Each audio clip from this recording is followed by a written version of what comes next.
Well, there's something that I invented a long time ago. And when you have nothing to draw from, I was able to find strength in every molecule of this earth. I'm able to be in a room with nothing, with no motivation, no inspiration, nothing, and find it. So what I did in those situations was I invented this thing called taking souls. When everybody's all f***ed up and you're exhausted and you're weak and you're tired and you're looking around and everybody looks as bad as you or even worse, I'm like, you know what? I want to now make a statement. It's the perfect time to make a statement. To make a statement to let you know where your life ends and mine begins. And so the statement there is, I muster up every bit of strength from their looks on their faces and how they feel, and how I'm gonna now, from my childhood, where I came from, how I was the bottom of the barrel, I'm now amongst all these uncommon people. I'm now going to now make you feel like you're common. So I use their sadness, their weakness, their parts of their life where, God, this sucks. I'm like all poopy pants and messed up. I use that for my strength. And I have this moment of like, let's say we're in the sand, we're running or whatever. I will do a surge. I will do something when everybody's like, how the f is he doing this? And from that look on their face, that feeling of, God, man, this guy must be something special. It then surges me further and further and faster and harder for a long time. So it's energy's everywhere. But the thing is, it's so loud, that voice in your head of pain and suffering and discomfort and I don't want to do this is so loud that you're unable to really calm it down and say, okay, there's something here. It's a patient calm that you have to bring yourself to say, I know I have something here, but that voice is so powerful that it just wants you just to, let's leave. We're done. We're done. It spazzes you out and you want to go versus saying, let's take a second. Hang on. Before we spaz the f out, hang on. And in that moment, you can think clearly and find that strength out there for you. I started to pay very careful attention to what I was saying. I don't know if that happened voluntarily or involuntarily, but I could feel a sort of split developing in my psyche, and the split, and I've actually had students tell me the same thing that has happened to them after they've listened to some of the material that I've been describing to all of you. But I split into two, let's say, and one part was let's say the old me that was talking a lot and that liked to argue and that liked ideas. And there was another part that was watching that part, like just with its eyes open and neutrally judging. And the part that was neutrally judging was watching the part that was talking and going, that isn't your idea. You don't really believe that. You don't really know what you're talking about. That isn't true. And I thought, that's really interesting. So now and that was happening to like 95% of what I was saying. And so then I didn't really know what to do. I thought, okay, this is strange. So maybe I've fragmented and that's just not a good thing at all. I mean, it wasn't like I was hearing voices or anything like that. I mean, it wasn't like that.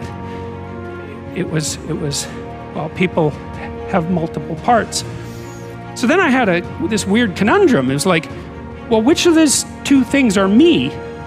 Is it the part that's listening and saying, no, that's rubbish, that's a lie, you're doing that to impress people, you're just trying to win the argument, you know? Was that me, or was the part that was going about my normal verbal business me? And I didn't know, but I decided I would go with the critic. And then what I tried to do, what I learned to do, I think, was to stop saying things that made me weak. And now I mean, I'm still trying to do that because I'm always feeling when I talk whether or not the words that I'm saying are either making me align or making me come apart. And I think the alignment, I really do think the alignment I think alignment is the right way of conceptualizing it, because I think if you say things that are as true as you can say them, let's say, then they come out of the depths inside of you. Because we don't know where thoughts come from. We don't know how far down into your substructure the thoughts emerge. We don't know what processes of physiological alignment are necessary for you to speak from the core of your being. We don't understand any of that. We don't even conceptualize that, but I believe that you can feel that. And I learned some of that from reading Carl Rogers, by the way, who's a great clinician, because he talked about mental health in part as the coherence between the spiritual or the abstract and the physical, that the two things were aligned. And there's a lot of idea of alignment in psychoanalytic and clinical thinking. But anyways, I decided that I would start practicing not saying things that would make me weak. And what happened was that I had to stop saying almost everything that I was saying. I would say 95% of it. It's a hell of a shock to wake up and I mean, this was over a few months, but it's a hell of a shock to wake up and realize that you're mostly dead wood. It's a shock. You know, and you might think, well, do you really want all of that to burn off? It's like, well, there's nothing left but a little husk, 5% of you. It's like, well, if that 5% is solid, then maybe that's exactly what you want to have happen. And so as I began to work on myself, I realized that I'm getting out of one story and stepping into another story. As I become aware of some things, there's still some things I'm not aware of. So I'm still growing, I'm still developing. I'm like the lady who said, Lord, I ain't what I want to be, ain't what I'm going to be, but thank God I sure ain't what I was. But I realize that you have to work on yourself on a regular basis, and write this down, for mental mindset. For mental mindset and stamina. Because things are going to happen to you. You need to look at yourself in the mirror and say, why are you only giving 50%? What's wrong with you? You need to put yourself on punishment. You need to tell you no more TV, no more snacks, no more desserts, no, we working out now. No more alcohol, not right now.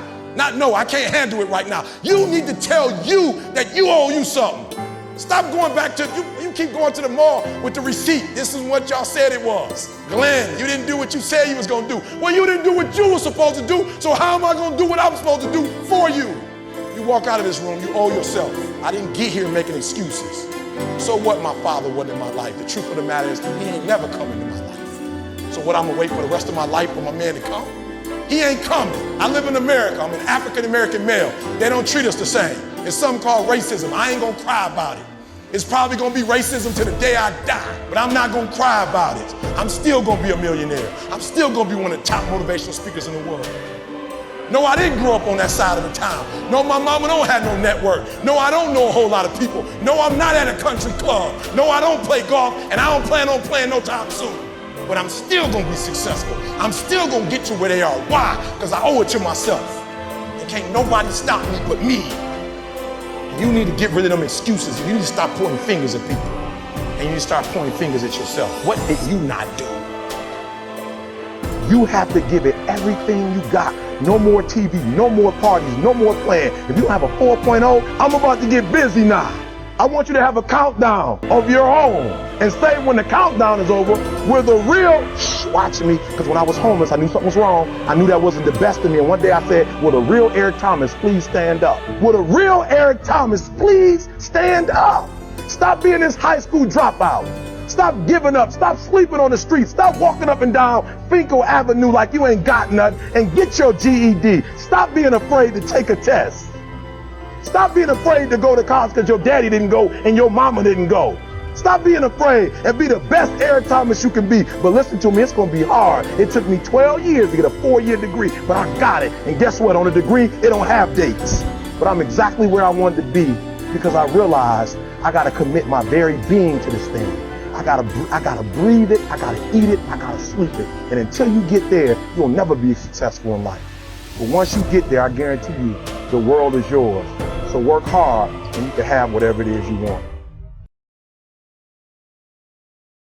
I have one goal today. The goal is not to take anything from you. It's not to get anything from you. Because I love you, my goal is when you walk out of this place, there's somebody you haven't even gotten started, and I want you to get started on the rest of your life. Listen to me, I mean it, I mean it. This is not something, and again, this is no disrespect, to people who've read books, and as they've read these different books, they've been able to put these great presentations together.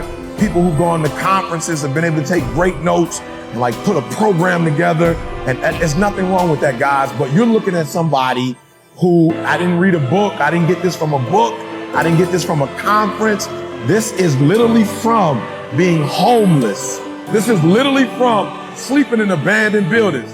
This is literally from dropping out of high school and eventually going back to high school and finishing college. Like, this is trial and error, and everything I'm going to share with you is lived.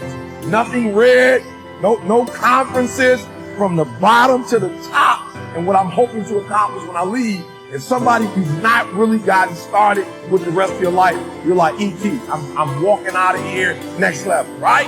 And then there's another group, you kind of got started, but like you playing with it. Like, you're not putting forth 120%. You're not all in. And then for another group, you're doing great, but you're comparing yourself to other people. And I want to push you to be phenomenal. All right? So I'm going to say it again. All right, I'm going to say it again. You got to catch this. That there's one group, and I need you to know who you are. I need you to identify yourself. You're saying, I've got dreams. I have goals. There are things that I want to accomplish. I'm not satisfied. Like, I don't sleep well at night. Like E.T., I dream at E.T. I want it, E.T. I look around at other people who are living a certain way, who are driving a certain way, who are experiencing a lot. And E.T., I want that, and I've robbed myself. I have not been true to myself. I've not done the things I need to do. Then there's another group, E.T., I got started, but I stopped and start. I stop and start. I stop and start. And those two groups specifically, I want to speak to you and help you to get to a different level. So you got to do me a favor. All right? You got to do me a favor. There's somebody in the room. I just need you to think about it for 1 minute. I want you to think about that thing or those things that you're saying, E.T., there's some things that I have to get done. So if you're in the room and there's some goals that you've not accomplished yet, you've not obtained yet, there's some things that you still need to get done. You're at a place of desperation and you say, E.T., I have to make this happen. I want you to raise your hand. And the reason they called it that was because it was the most militant team on the West Coast anyways. It had uniform inspections, it had haircut inspections. It was kind of like the equivalent of SEAL Team 2 on the East Coast, which is the second team that I went to, and there's a reason why I wanted to go to SEAL Team 2 when I left SEAL Team 1. But he knew me. This is a friend of mine that was also in the Navy, but it's someone who I knew growing up. We were childhood friends. So he understood the Navy. He understood the differences. He'd actually been to Coronado, understood, the Navy, understood that the different teams had different cultures. And so he knew that SEAL Team 1 was kind of regarded as like the strict of the SEAL teams. I remember at some point this was back in the 90s. Back in the 90s, he saw some picture and it was some SEAL and he had like a skateboard sticker on his gear, right? Skull skates, by the way. I don't know if they're still around, but he was kind of like, well, that's kind of crazy. I go, yeah, they're not from SEAL Team 1. Yeah, I kind of was like, hey, bro, we're not doing that over here. So this friend was asking me, do you think it'd be the same if you didn't go to SEAL Team 1? And the answer to me is no, which seems obvious because I was young and impressionable and malleable. Dream cold water, and your life is flashing before your eyes. Every time that wave goes over your head, your thought process is, I gotta get the fuck out of this water. And you're in Hell Week, and you're hour 1 of 130 hours. It's all fun and games, okay? Because at the beginning of Hell Week, the guns are going off. It's like a pep rally. So you're hyped up, and your boys are linked arms, and you're getting sprayed, and it's like a pep rally. The instructors are yelling at you, bombs are going off, concussion grenades, blanks from N60s. Yeah, hoo-yah, yeah, motherfucker, yeah. But then what they do is they shut that shit off. They shut it off. All that hoo-yah, all that hype, it gets real quiet. And they march you out to that surf zone for something called surf torture. And it's that water, that Pacific Ocean is cold as shit. So no more pep rally. You're now in your head. You're linked arms with, your brothers beside you. You don't know if they're gonna be there long or not. You don't care. You think about yourself. You lay back and that first wave hits you. Your mind goes straight from hour 2 all the way to hour 1:30. You can't process 5 days of this. You're now in I gotta get out of here. You're in fight or flight. It's cold, I can't be cold this long. And then this is where that 1 second decision comes in. You forgot every reason why you wanted to be there. You don't care about SEALs. You don't care about any of this. You don't care about fighting for your country. You don't care about that gaudy gold trident that they put on your chest. You don't care about any of that no more. All you want to do is go back home. You want the warmth. You may want something to eat. You want your girl to hold you. All those things of comfort are there in that 1 second. And this is where people lose.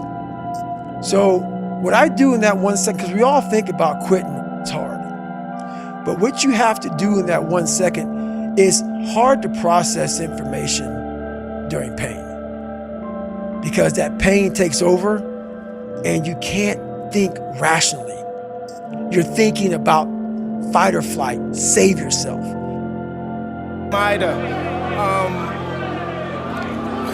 don't know, man. Yeah, Lennox Lewis, I'm coming for you. Mike, is it frustrating to train like you did and then have this in 7 or 8 seconds? For this fight, I only trained probably 2 weeks or 3 weeks for this fight. I had to bury my best friend, and I dedicated this fight. I wasn't going to fight. I dedicated this fight to him. I was going to rip his heart out. I'm the best ever. I'm the most brutal and vicious and most ruthless champion there's ever been. There's no one can stop me. Lennox is a conqueror. No, I'm Alexander. He's no Alexander. I'm the best ever. There's never been anybody as ruthless. I'm Sonny Liston. I'm Jack Dempsey. There's no one like me. I'm from Nairclaw. There's no one that can match me. My style is impetuous. My defense is impregnable. And I'm just ferocious. I want your heart. I want to eat his children. Praise be to Allah. Are you saying now, Mike, that Mike? Yeah. I don't care how good you are in anything. You don't have discipline. You ain't nobody. Right. You're nothing without discipline. Because you give up under the slightest struggle without discipline. I mean, discipline is doing what you hate to do, but do it like you love it. Anti-social, anti-societal. I was outside the realm. And so, what turns out, well, the way it turned out, I think I actually got what I needed from SEAL Team 1. I think that if I would have been at a team that had inherently a more rebellious attitude, I would have been totally out of control. I would have taken that and been like, oh, that's what we're doing? Okay, I got it. So if I went to a team that would have been more laid back. I physically stayed in that water. Because if I get out of the water, I quit. So I physically stay in the water, but mentally, I'm on the beach with the instructors. And the instructors, it's cold outside, so they got these parkas on. They got their cup of Joe, and they're warm because they've already been through it.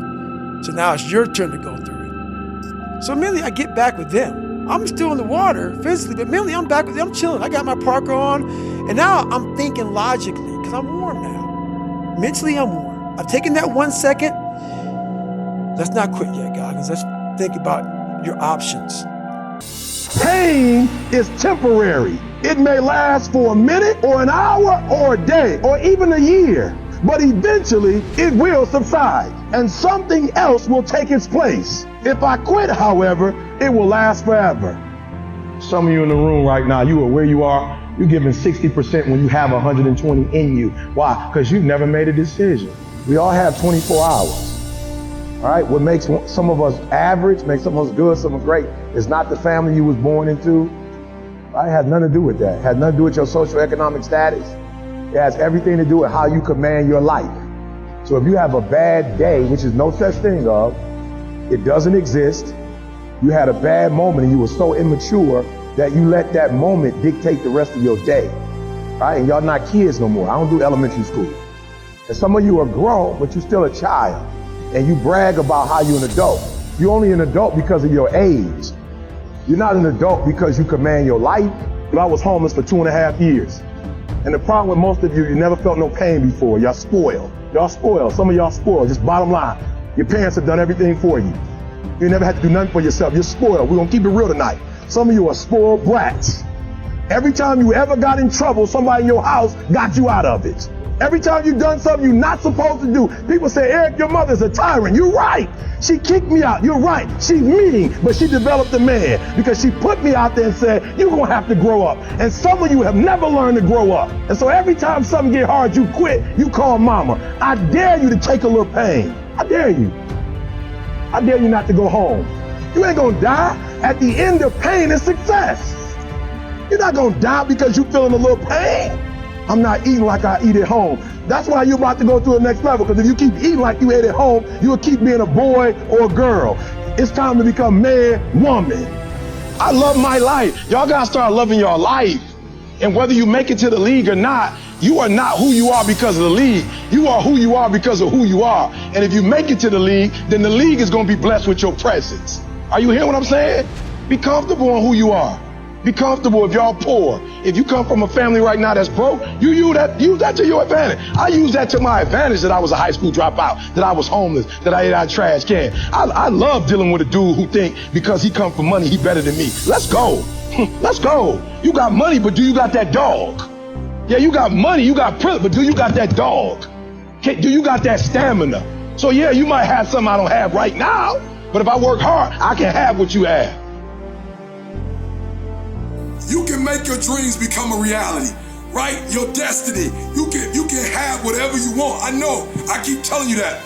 But what you gotta get is this. You can have what you want, but the only way you gonna get it is by the decisions that you make. Hear what I'm telling you. Life is more about decisions. Now, you got some people that tell you, yo, like if you just put your dream on the wall, and I'm not saying that you can't do that, right? But you got people that will tell you, just put it on the wall. You know, like say your dreams in a recorder and then play it back to yourself. You better hear what your boy is saying today. I'm telling you that if all you do is put it on the wall, and if all you do is keep listening to it over and over again, your destiny will never become a reality.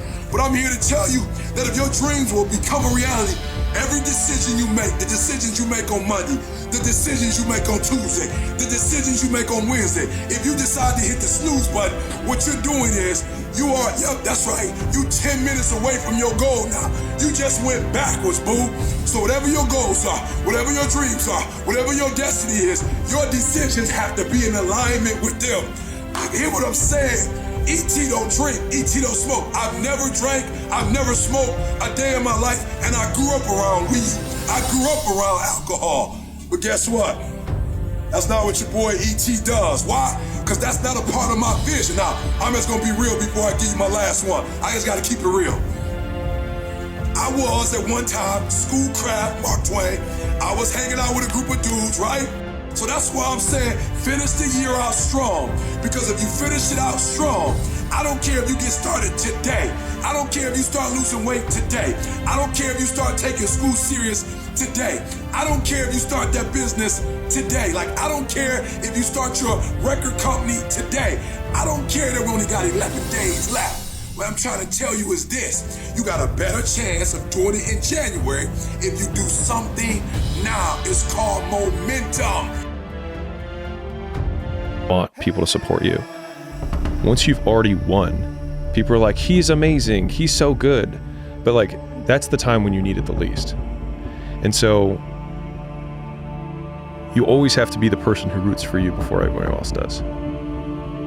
And it's usually a single clap in the auditorium for a very long period of time. It is a slow clap that's just you rooting for you. And that visual, I think, is one that you can kind of take, because it is, people struggle to do things alone.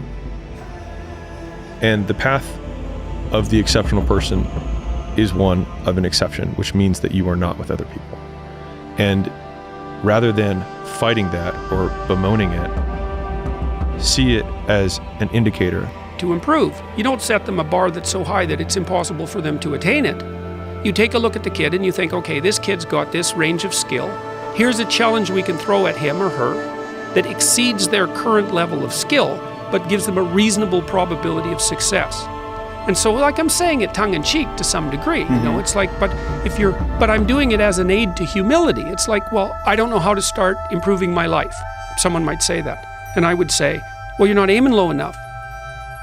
There's something you could do that you are regarding as trivial, that you could do, that you would do, that would result in an actual improvement. But it's not a big enough improvement for you, so you won't lower yourself enough to take the opportunity. Incremental steps. Yes. So this is also what is achieved through exercise. It's one of the most important. Yeah.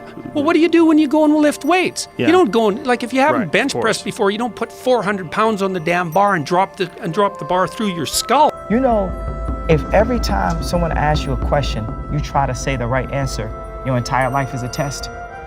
And when did you have the most anxiety in grammar school and high school? No question. On test day. No question. So your entire life become this test. I ain't trying to say the right answer. I am just doing what I feel. My mama said trying is failing. There is no ifs, woulds, coulds, shoulds. It just is, and we just. Probably about 21 years old. I had just come from campus ministry. We did the, when campus ministry is on fire, it was a 7 to 9 o'clock, and then we end up finishing at 9 o'clock, and we had afterglow, and I probably finished about 12:45, drove 15 minutes home, opened the door, went into the bedroom with my wife. I was probably married about a year and a half, like we were like sophomores in college, and man, I just was on fire. We just had the best experience ever. And I go into the bedroom and my wife's got like a little tear coming from her eye. And I'm confused because I just came from church. I just came from campus, and man, the Holy Spirit fell. Another student, and when he came in, he said to me, "Young man, go to the board and write what I'm about to tell you." And I said, I can't do that, sir. He said, "Why not?" I said, "I'm not one of your students." He said, "It doesn't matter. Follow my directions now." I said, "I can't do that, sir." He said, "Why not?" I said, "Because I'm educable mentally retarded." And he came from behind his desk and he looked at me. He said, "Don't ever say that again.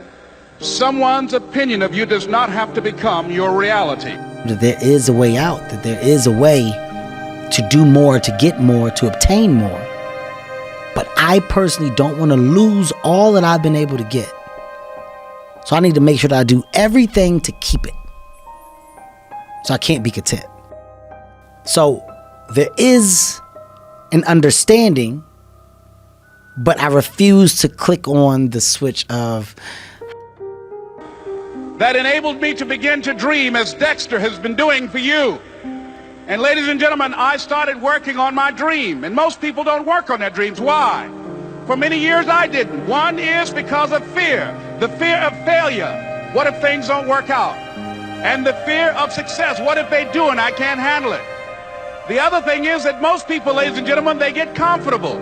They stop growing, they stop working on themselves, they stop stretching, they stop pushing themselves, and they end up becoming very cynical about life, and they throw in the towel on themselves, and on their families, and on their dreams.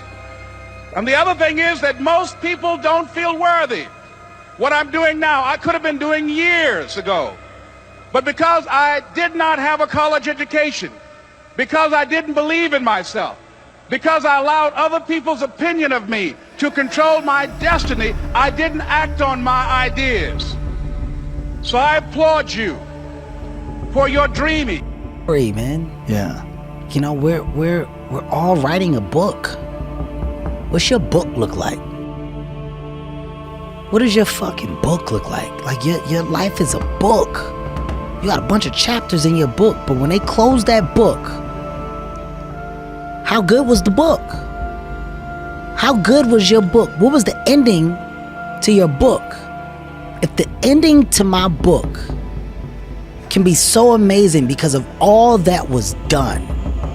On a path, and let me just stay here. Like, I don't want to keep reminding myself of how fucked my situation is. And she says, "No, I think you should show up this week." And I show up thinking, all right, my mom's gonna be on there. My mom will be on. And Mia is on the screen. And, like, you don't deserve that kind of shit. You know what I mean? You don't deserve that kind of shit. Like, I don't deserve that kind of shit. I done put her through years and years of fucking nonsense, bro. Just like, We're on the block. There's 80-year-old ladies who take yoga with me.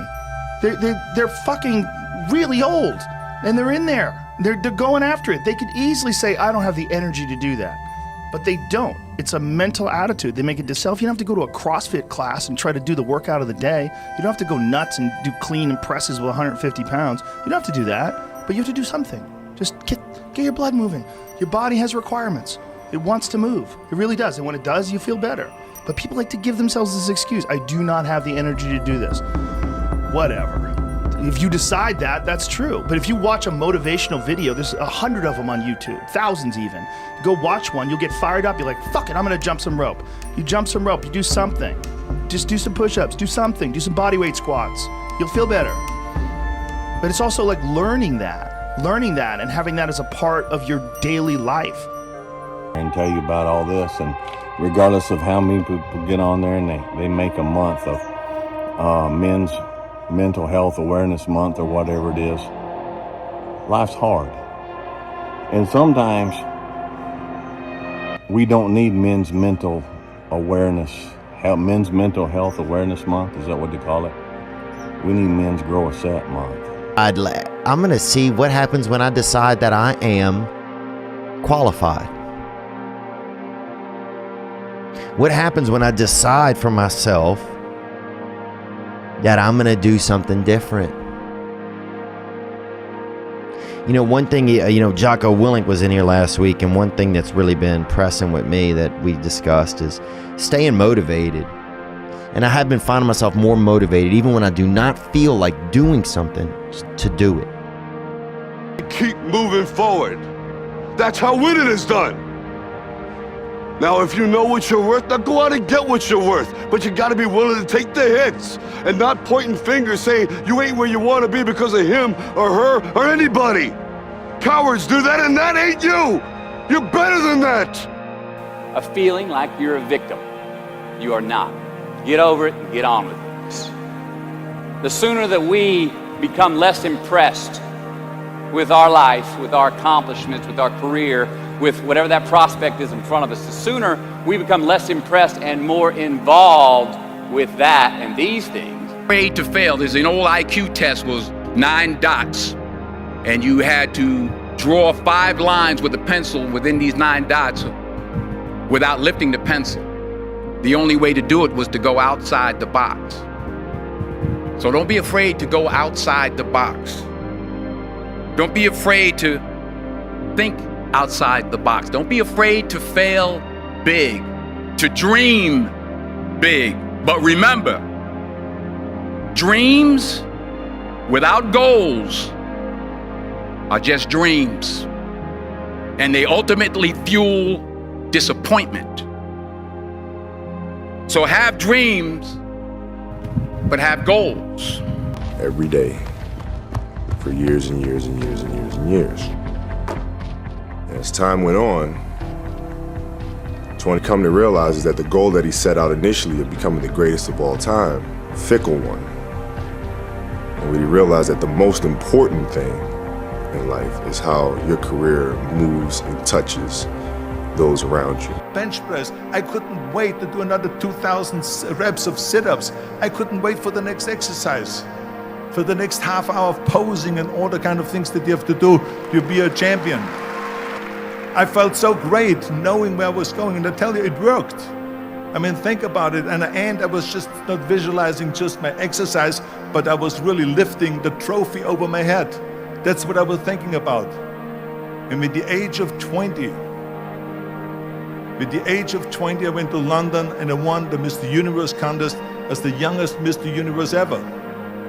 And it was because I had a goal. And this is no different than anything else, what I'm talking about. This is not just about bodybuilding. It was the same in acting. And man, those were just powerful words that hit me this year. And I'm not trying to preach at you or anything. I just, I was thinking the other day about what has been kind of a highlight of my year, something I heard this year. What are some things that stuck with me? And that was a big one. He sent me a message and it said, and sometimes you have to shoot a friend straight. There's a lot of time where you can sit there and you can be that shoulder. But sometimes you gotta, you gotta be that fist, baby. So I'm not getting on here and blowing in your ear and patting you on the bottom and telling you that everything's going to be okay. I'm telling you, quit moping, quit whining, and get up and keep going. The bell will ring on this particular fight that you're in, whatever it may be. The bell will ring and that fight will be over. None of them last forever. I found that nothing in life is worthwhile unless you take risks. Nothing. Nelson Mandela said, "There is no passion to be found playing small and settling for a life that's less than the one you're capable of living." Now, I'm sure in your experiences in school and applying to college and picking your major and deciding what you want to do with life, I'm sure people have told you to make sure you have something to fall back on. Make sure you got something to fall back on, honey. We'll sit around forever wondering, well, what if I was a dog catcher? Would I be the best? What if I was what if I worked on at avalanche, searching for avalanches and predicting them, or what is it called, a geologist? Who would would I be able to do it? You don't know until you say, yeah, I'm gonna take action. Nothing changes if nothing changes, man. And I'm not preaching at you. I'm just I just want to remind you, because I've spent a lot of time in my life sitting around wanting things to change. The question to you is, why not you? You've got the brains, you can make decisions, you can study the plan, you can change your life, you can grow immensely in the next few years, you can make your dreams come true, you can build a financial wall around your family nothing can get through, you can become healthy, you can become powerful. Why not you? When I've been telling you to get that goal, get that dream, and I've just been telling you drive it and drive it and drive it and drive it, what I've been talking about is consistency. If you're gonna get to the next level, you're gonna have to give up something, right? Freshman year in college, and don't laugh. Freshman year in college, me and my boys start like this Christian organization. So every Tuesday, Thursday, and Sunday, we'd speak. Now, they didn't let me speak initially. Because I was a high school dropout, rough around the edges, I wasn't really polished, right? And so, but here's a good thing is, you stay humble, it's a gift. So we did it every Tuesday, Thursday, Sunday. So at some point, the guys couldn't make the appointment. So I was always the host of the show. So when they didn't show up, they well, we bringing so-and-so to speak. I'm like, no, you're not. I'm hosting, so this is my shot. When you want to succeed, as bad as you want to breathe, young man, then you will be successful in any area of your life. And so listen to me very closely. I say this to you. I never said when you want to succeed as bad as you want to eat. Because you can go 21 days, maybe 30, if you're Gandhi or Gandhi's mother, without eating. Fast. You can fast for 30 days. I never said when you want to succeed as bad as you want water, because you can go about 3 days or so without it. I said when you want to succeed as bad as you want to breathe, you probably only got a minute or so. Then you'll be successful. So everybody always asks me, E.T., what was it like being homeless? I don't remember. What was it like eating out of trash cans? I don't remember.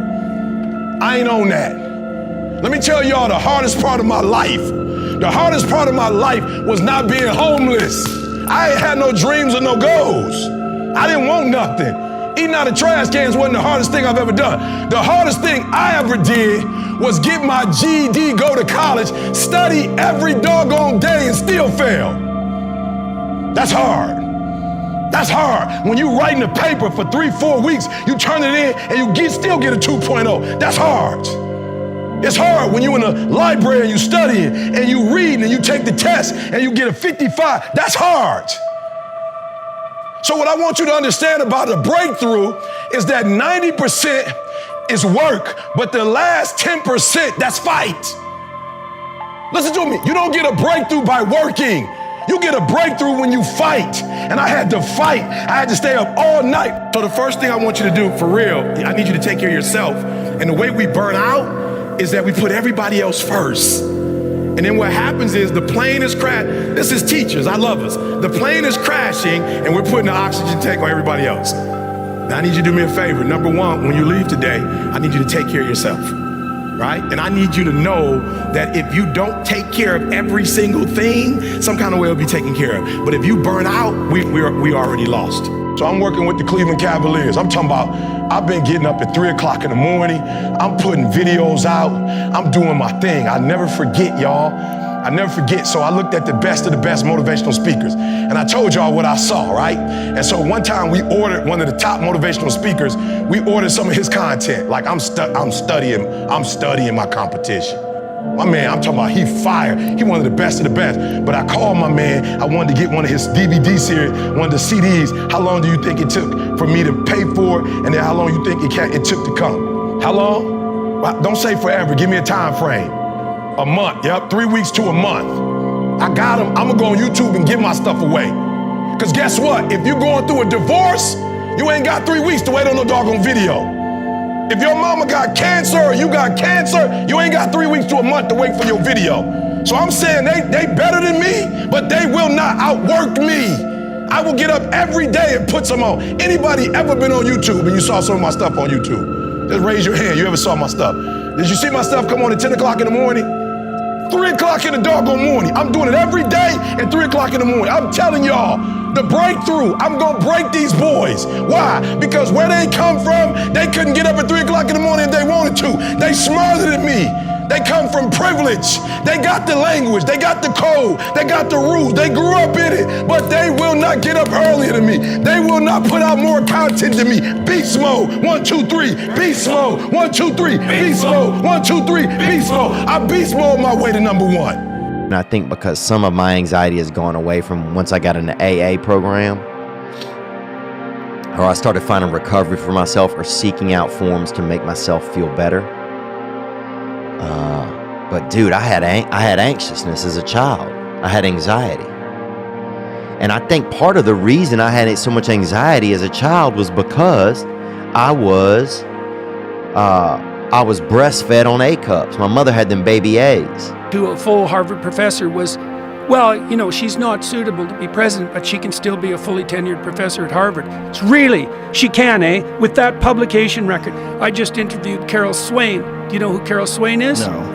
Black law professor from whom Gay plagiarized much of her work. Yeah, fun. So what do you do with an institution that's that far gone? You saw what those university professors did at Congress. Yeah. And they thought they were right. They didn't even look put upon. They looked put upon and shocked when they were challenged by the... Right. You did it. All right. Second, admit it to others. You admit it to yourself. You own it. Go and confess it and apologize. All right? It doesn't just have to be cheating. It doesn't have to be infidelity. It could be anything. All right? You're at work. You're driving a company truck, a forklift, a tractor. Let the sand in the glass represent your life. Let the sand in the bottom of the glass represent the past. The sand in the top of the glass will represent the future. Now really think about this. The sand in the bottom of the glass represents the past. Everything that has happened right up to this moment in your life has been absolutely essential to make you the person you are, to prepare you to do whatever it is you're going to do. I'm of the opinion that we never really know what we're preparing ourselves for. Why don't they move? Because it's home. It's what they know. We have an emotional home. We have certain emotions that got built up in your youth. I had 4 fathers. I had a mother that was pretty intense, and I had a lot of emotions that came out of that experience. If I didn't reprogram myself, I wouldn't be sitting here with you today, because my emotional home was not good feelings. It's what I was used to. So even though it didn't feel good, you go there because it's what you know. Well, that's what a religious practice, a fundamental religious practice is for. It's like, Get rid of the corrupt motivation.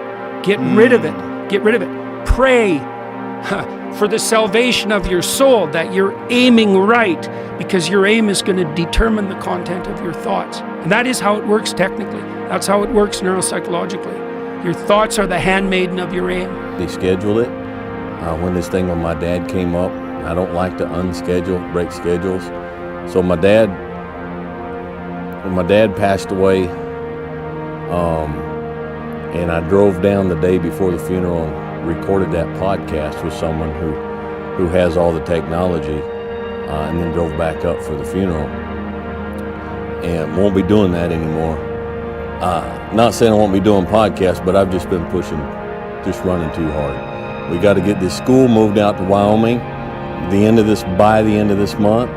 So I've got a month to get it set up before classes start. And so I'm stretched really thin right now. You know, as a baby, you're putting yourself out there, man. Because, other babies might be around, they might be relaxing.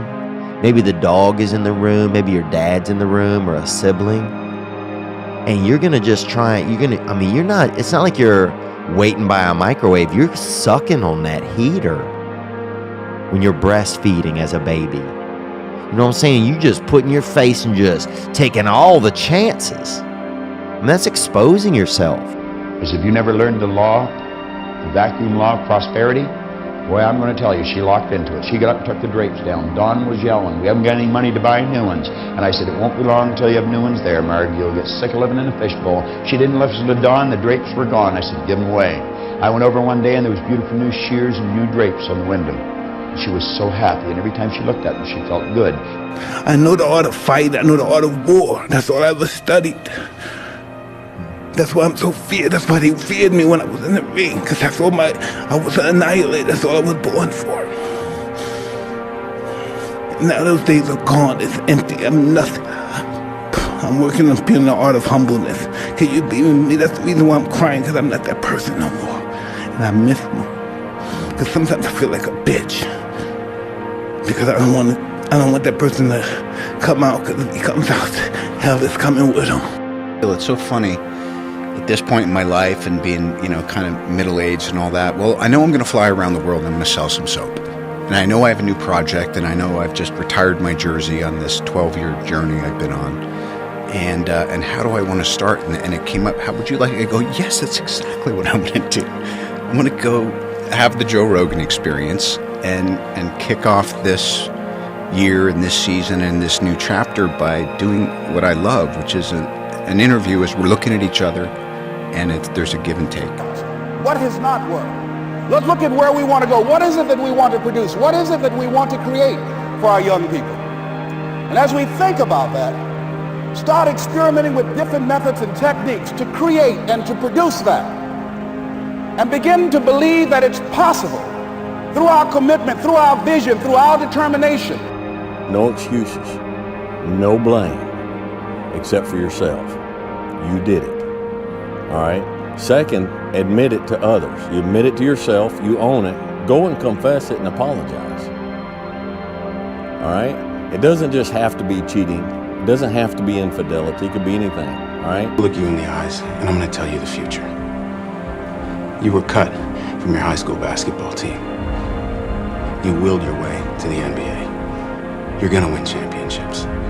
It's an American story, and that's why Americans are gonna love it. The ones that don't support you, you gotta break that pattern. And the way you break the pattern first is you start to see, you get a new experience. If I get you an experience where you feel like you actually felt proud of yourself without those feelings, and there was no sense of loss, and I did that with you for days and days, you'll never go back. You don't have to necessarily have done anything wrong for things to get completely out of control. It's a terrifying doctrine, but it's not a hopeless doctrine because it still says that there's a way forward, there's a pathway forward, and the pathway forward is to adopt a mode of being that has some nobility so that you can tolerate yourself and perhaps even have some respect for yourself as someone who's capable of standing up in the face of that terrible vulnerability and suffering, and that the pathway forward, as far as the existentialists are concerned, is by Well, certainly by the avoidance of deceit, particularly in language, but also by the adoption of responsibility for the conditions of existence and some attempt on your part to actually rectify them.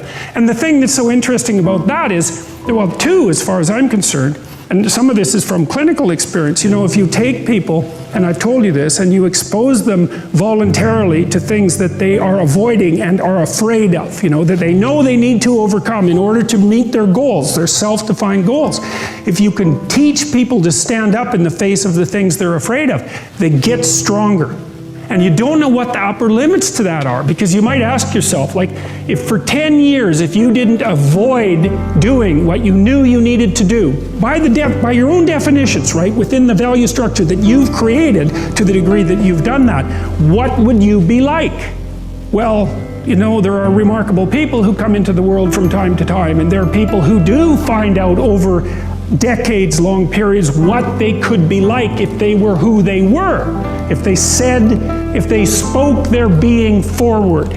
And they get stronger and stronger and stronger, and we don't know the limits to that. We do not know the limits to that. And so you could say, well, in part, perhaps the reason that you're suffering unbearably can be left at your feet, because you're not everything you could be, and you know it.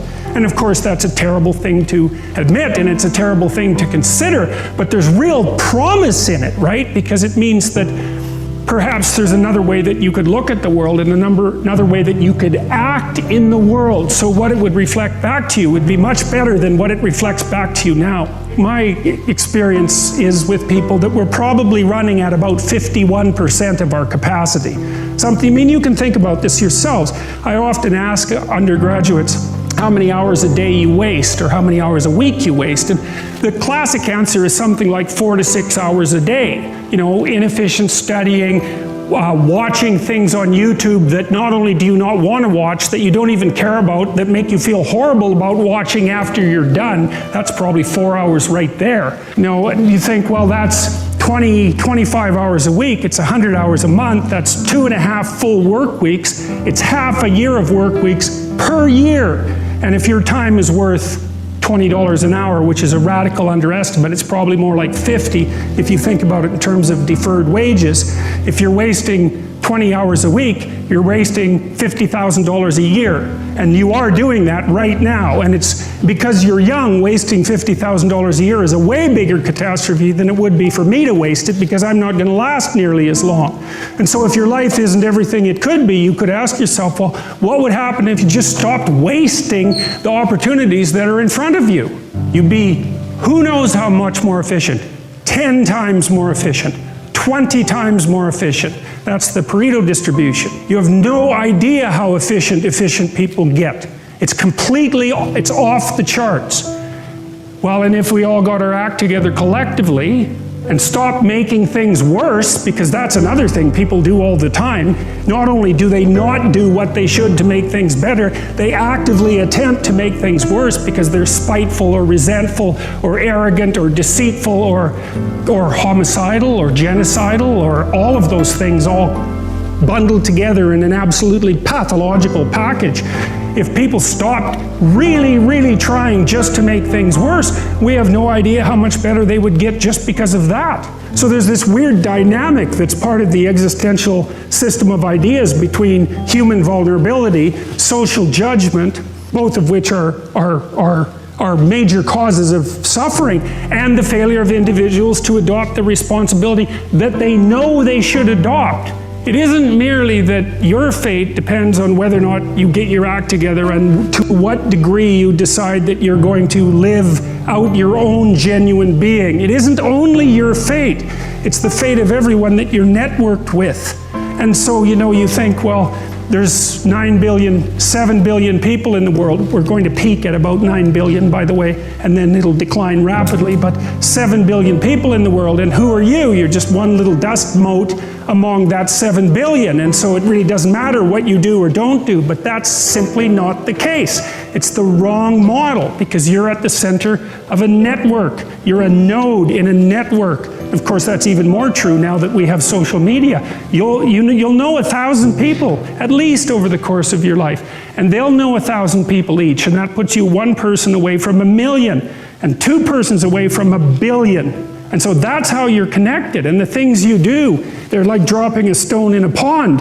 The ripples move outward, and they affect things in ways that you can't fully comprehend. And it means that the things that you do and that you don't do are far more important than you think.